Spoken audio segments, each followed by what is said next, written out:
উল্লেখিত অঙ্কে ১ অক্টোবর ২০১৬ তারিখে সোমা ১২,০০০ টাকা ঋণ হিসেবে আনেন।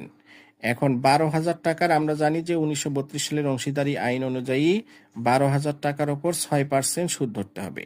তাহলে ৬% সুদ, এখানে একটা তারিখ বলা আছে ১ অক্টোবর ২০১৬, আর অঙ্কটি এখানে শেষ হয় ২০১৬ সালের ৩১ ডিসেম্বর। তাহলে অক্টোবর থেকে ডিসেম্বর, অক্টোবর, নভেম্বর এবং ডিসেম্বর, তার মানে বুঝতে হবে যে এই অঙ্কে সমাজে ১২,০০০ টাকা ঋণ আনায়ন করেছে। এই ঋণের ৬% হারে অক্টোবর, নভেম্বর, ডিসেম্বর এই ৩ মাসে সুদ নির্ণয় করতে হবে। তাহলে এখানে দেখো গণনা দেওয়া আছে, ঋণের সুদ ১২,০০০ গুণন ৬%।